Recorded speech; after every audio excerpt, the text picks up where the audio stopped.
আসসালামু আলাইকুম প্রিয় দর্শক, শুভেচ্ছা নিন। শুরু করছি আপনাদের জন্য অনুষ্ঠান কৃষি ও কৃষকের গল্প। দর্শক বন্ধুরা, আজ আপনাদেরকে নিয়ে এসেছি খুলনার ডুমুরিয়া উপজেলার বান্দা গ্রামে। এই গ্রামের একজন স্কুল শিক্ষক মৎস্য চাষ করেন, আর সেই মৎস্যকের আইলেই শুরু করেছেন অসময়ের তরমুজ চাষ। তুলে ধরবো তার তরমুজ চাষের গল্প। পুরো অনুষ্ঠান জুড়ে আপনাদের সাথে আছি আমি, রাহাত রাজা।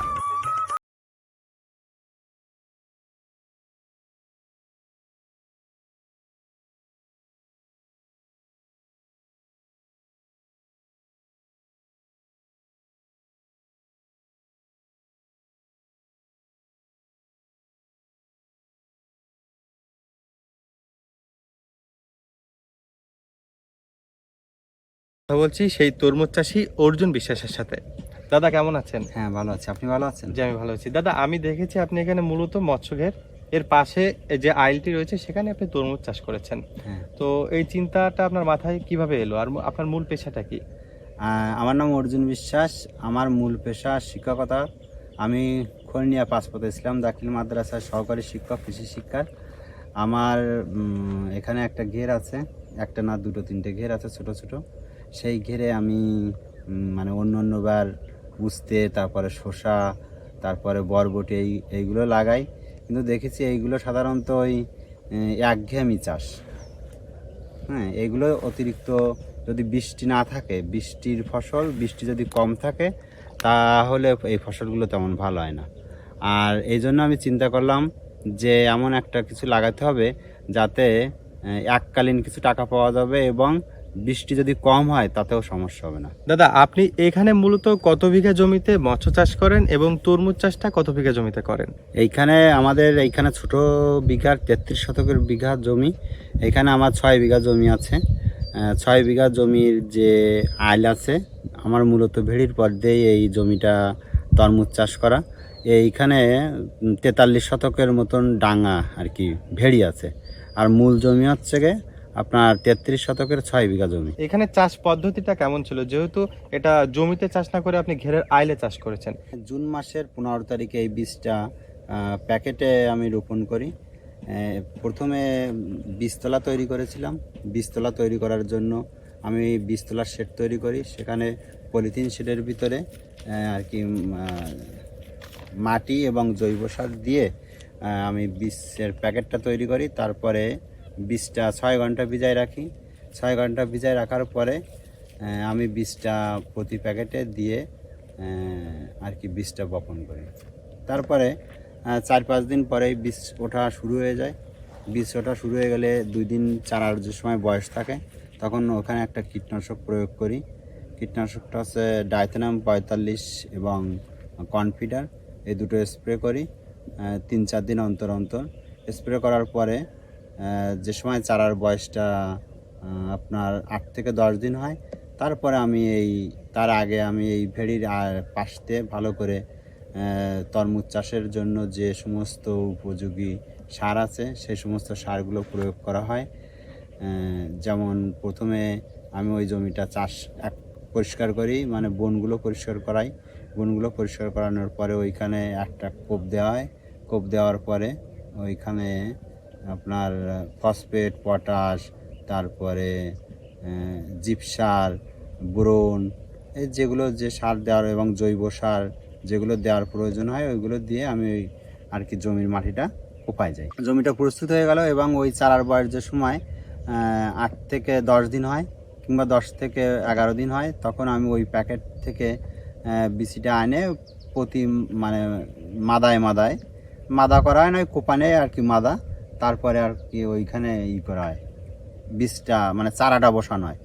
চারাটা বসানোর পরে তারপরে আপনার কীটনাশক নির্দিষ্ট সময় অনুযায়ী, যেহেতু এই চারাটা নরম, এর গোড়া পচা রোগ হয়, তারপরে একটু বড় হলে ঢুলে পড়া রোগ হয়, তার জন্য ছত্রাকনাশক, তারপরে ব্যাকটেরিয়ানাশক, পোকার, এগুলো নির্দিষ্ট টাইম অনুযায়ী আমি ওইগুলো প্রয়োগ করে থাকি। জুন মাসে আপনি তরমুজ চাষটা শুরু করলেন, তো সেখান থেকে আজ পর্যন্ত কতদিন লাগলো ফল আসতে এবং এটি কতদিন ফল দেয়? পাশাপাশি আপনি দেখছি এখানে মাচা করেছেন, তো সেক্ষেত্রে আপনার মাছ চাষের কোনো ক্ষতি হয় কিনা? এইখানে আমার যে বানটা দেওয়া হয়েছে, বানটা 8 হাত থেকে 9 হাত চওড়া করে বানটা দেওয়া হয়েছে। এবং আমি ওই বাঁশের চালি করে বানটা দিয়েছি, আপনারা দেখতে পাচ্ছেন। আর তাছাড়া এখানে আমার নিচে এই চিংড়ি মাছ, গলদা চিংড়ি আছে, প্রচুর পরিমাণে গলদা চিংড়ি আছে। এই গলদা চিংড়ির কোনো সমস্যা হয় না। আমার 2 মাস 3 দিন বয়স হলে আমি প্রথম যে তোলা হয়, প্রথম কাটা হয়, সেই প্রথম কাটা আমি দিয়েছি। এবং আজকে প্রথম কাটার পরে 7 দিন পরে আরেকটা তোলা দেওয়া হচ্ছে। আপনার এই তরমুজ চাষের পাশাপাশি এখানে আর কি কি চাষ করতে পারেন? এই তরমুজটার জীবনকাল হচ্ছে 3 মাস। তো প্রথম আমি 2 মাস 3 দিন বয়সে কাটেছি এবং 3 মাসের জীবনকাল শেষ হয়ে যাবে। এর পরবর্তীতে আমি এই একই বানের উপরে টমেটোর বীজ ফেলেছি, ওই পাশে আপনারা দেখতে পাচ্ছেন। এরপরে আর কি আমি টমেটোর যে মানে চারাটা লাগাবো, আর 15 থেকে 20 দিন পরেই। তরমুজ এমন একটি ফল যেটি খুব অল্প সময়ে বাজারজাত করা যায়। তো সেক্ষেত্রে আপনার এই 3 থেকে 4 মাসে এই তরমুজ চাষ করে 4টি মৎস্য ঘেরে কেমন টাকা আয় করলেন, এবং এটি তো একটি বাড়তি আয় বলতে পারি। আমার এই 4টে ঘেরে ছোট বিঘে 33 শতকের জমিতে আমি প্রথম কাটায় 80,000-এর মতন বিক্রি করেছি, আর আজকে দ্বিতীয় কাটা। এখানে আমি আশা করতেছি এরকম 80 থেকে 90,000 টাকার মতন বিক্রি করব। এবং আর একটা লাস্ট শেষবার কাটা আছে, সেটা আরও 1 সপ্তাহ।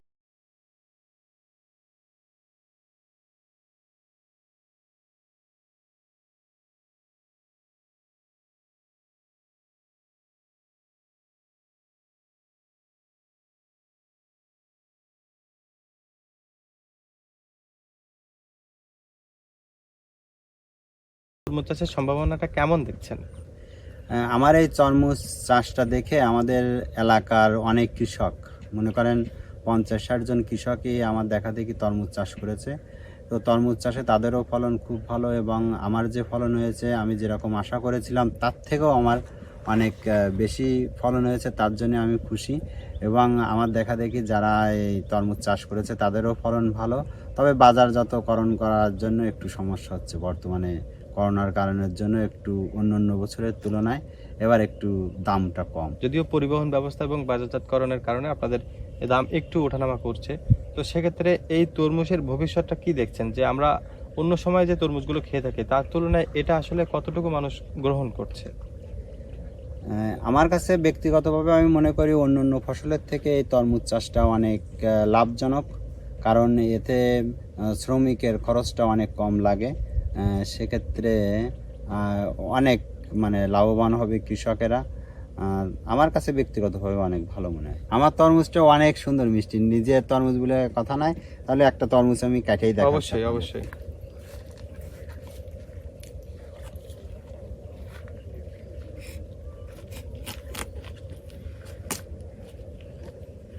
হুম।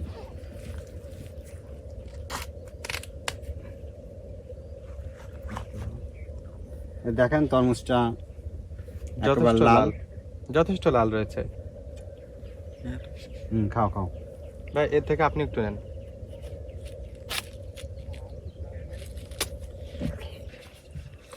আপনার কাছে জানতে চাই, যেহেতু আমরা সিজনের তরমুজটা খেয়ে থাকি সবসময়, এই অসময় তরমুজের স্বাদটা আসলে আপনার কাছে কেমন লাগছে?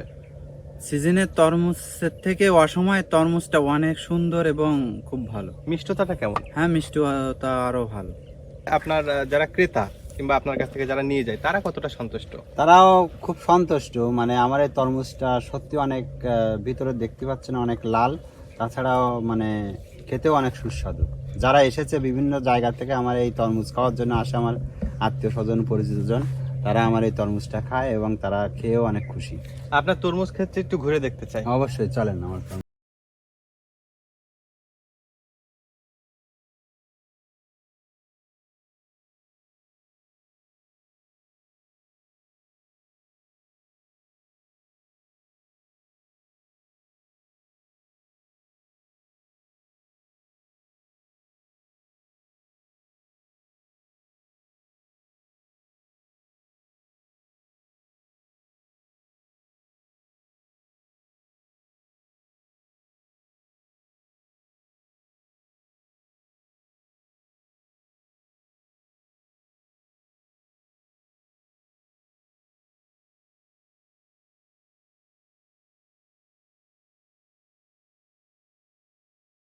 আমরা ডুমুরিয়া ভাই ভাই বাণিজ্য আড়তে উঠাই অন্য এক ব্যাপারে আমরা দিয়ে সাপ্লাই দিই ঢাকা, চিটাগাং, চীনের অন্য অন্য জায়গায় আরও বিক্রি হয়। অন্য অন্য সবজির থেকে একটু ভালো, কারণ তরমুজটা হচ্ছে ওয়েট বেশি হয় আর ফলও ভালো হচ্ছে, এই জন্য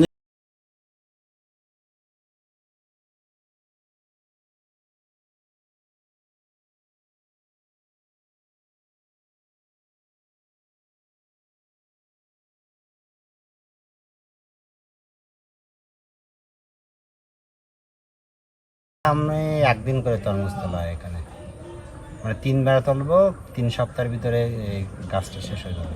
দাদা, আপনি মূলত তো চাকরি করেন, চাকরির পাশাপাশি এখানে দেখাশোনার সময়টা কিভাবে পান, আর এখানে কি অনেকের কর্মসংস্থান হয়েছে? বর্তমানে করোনাকালীনের জন্য প্রতিষ্ঠান বন্ধ, তার জন্য একটু সময় বেশি পাওয়া হচ্ছে। আর আমার এখানে নির্দিষ্টভাবে ওই যে সঞ্জয় বিশ্বাস আছে, সবসময় আমার ওইখানে দেখাশোনা করে, আর অবসর সময় আমি যে দেখাশোনা করি। আর এছাড়া মনে করেন যে সময় তরমুজটা তোলা হয় সেই সময় 4-5 জন লোকজন নিয়ে মানে ক্ষেতের থেকে এনে এই আমার এই মেইন রাস্তা পর্যন্ত এসে আর কি মালগুলো তুলে দিতে হয়। দর্শকদের উদ্দেশ্যে কি বলবেন, এই তরমুজ চাষটা আসলে কতটা সহজ হবে যারা ঘেরের আইলে চাষ করতে চায়? আমি ব্যক্তিগতভাবে মনে করি তরমুজ চাষটা একেবারেই সহজ অন্য অন্য সবজির থেকে। যেরকম শসা, উস্তে, করলা, এগুলো বরবটি এগুলো আছে, এর থেকে তরমুজ চাষটা অনেক সহজ। এবং এই তরমুজ চাষে শ্রমিক যে খরচটা হয় সেটা অনেক কম হয়, আর শসা, উস্তে, বরবটি এইগুলোতে শ্রমিক খরচটা একটু বেশি হয়। তাই আমি মনে করি তরমুজ চাষটা একেবারেই সহজ। আমার দেখা দেখি এলাকায় অনেক লোকই তরমুজ চাষ করেছে, এবং আমার এই তরমুজ ক্ষেত বিভিন্ন সময় বিভিন্ন জায়গা থেকে লোকজন আসে দেখতে। যারা নতুনভাবে করতে চায় তাদেরকে আপনি কি সাহায্য করবেন পরামর্শ দিয়ে? হ্যাঁ, আমি অবশ্যই চেষ্টা করব যে যারা নতুনভাবে নতুন উদ্যোক্তা, যারা নতুন তরমুজ চাষ করতে চায়, তারা যদি তাদের খেতে যেয়ে যদি দেখাই দিয়ে আসতে হয়, তাহলেও আমি সার্বক্ষণিকভাবে চেষ্টা করব, এবং যে কোনো সময় যে কোনো ধরনের সহযোগিতা আমি করব। দাদা, আপনার তরমুজ চাষের গল্পটা আমরা তুলে ধরতে পারলাম, এজন্য আপনি আমাদেরকে সময় দিলেন, আপনাকে অনেক ধন্যবাদ জানাই। আপনাদেরকেও অনেক ধন্যবাদ। আপনাদের চ্যানেলের মাধ্যমে আমার এই ছোট্ট প্রকল্পটিকে আপনারা আপনাদের ইউটিউব চ্যানেলের মাধ্যমে প্রকাশ করেছেন, তো আপনাদেরও অনেক আন্তরিক অভিনন্দন ও শুভেচ্ছা। সুপ্রিয় দর্শক, আমরা সবসময় চেষ্টা করি বস্তুনিষ্ঠ কৃষি প্রতিবেদন তৈরি করতে। আমাদের সাথে থাকুন, দেখা হবে পরবর্তী